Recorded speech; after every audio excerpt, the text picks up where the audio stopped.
Pato, you have something to talk about Batang Pinoy and of course, Palarong Pambansa. Key points lang po para sa Batang Pinoy. Una-una, very excited ako na gaganapin ito sa Bacolod. Alam ko na very smooth ang coordination rito. Dahil kami naman po nila Mayor Craig, magkakasama kami since our UP days. Tsaka lagi po kami nagko-coordinate sa lahat ng proyektong gagawin natin sa Bacolod. Hindi lang sa Batang Pinoy, pero pati sa mga regional training centers na ginagawa natin. Very supportive po. Yun naman ang lagi kong sinasabi, di ba, when we explain po, ano ba ang criteria when we consider an LGU and a city and a province to host a PSC event and the DepEd in partnership with DepEd and DILG. Importante ho, how involved is the city mayor or the governor? Very, very important. Yan rin ho ang iniisip natin when we do the regional training centers. Kasi kung may commitment po si mayor, siguradong mangyayari. Talagang mangyayari at mabilis na mangyayari. So, Batang Pinoy, I'm sure Bongbong will explain to you the framework later on. But what is very important, explain ko lang po mabuti, binababa po natin uli ito sa age 8 to 15 years old. Some other people are asking me, bakit nawala yung 16 and 17? Ang explanation po namin dyan sa PSC, kasi nandun na po yan sa Palarong Pambansa.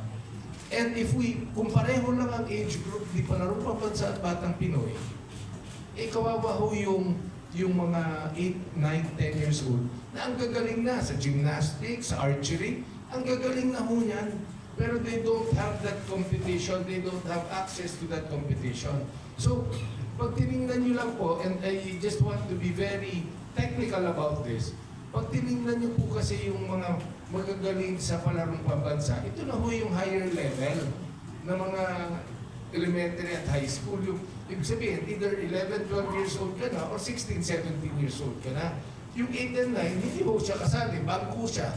Yung 8 and 9, yung mga early high school students sa Palaro, malamang wala rin ho sa lineup yan. Pero pagdating mo sa Batang Pinoy, sila naman ang superstar. Yun lang po ang very important input ko so that you can help us explain. Bakit binalik natin sa 8 years old ang Batang Pinoy? And it is the right thing to do because we need to give exposure at a very young age. Ang grade 8 po, grade 3 na yan ha. Ang 8 years old, grade 3 na po yan. And ito po, diniscuss namin sa DepEd to, diniscuss po namin to. Humingi nga po kami, sinangguni rin namin sa UP College of Human Kinetics to. Pinag-aralan ho namin na pwede na talagang mag-compete ang grade 8 or ang 8 years old. Yung iniingatan natin sa competition na lahat binibigyan ng medalya, yung mga grade 1, grade 2, walang natatalo, lahat may medalya.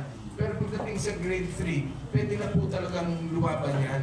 And it is a very, kumbaga ba, yung framework na yan, talagang inanalyze po natin yan. So, please help us explain. Number 2, lang po sa mensahe ko, lahat po nung ginagawa ng PSC, I have explained so many times, we are enablers. We need the support of the ILG because ang Batang Pinoy po, meron pa hong mga out-of-school youth, di ba? And ang sinasabi nga namin, hopefully we can, through the ILG in partnership with DepEd, ma-encourage natin itong mga out-of-school youth. You know, there is education, access to education waiting for you.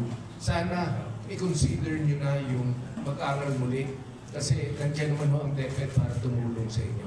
That is why very important po talaga yung partnership namin with DILG and ang partnership namin with DepEd. So yun lang muna po. You can ask me questions later on. Thank you very much.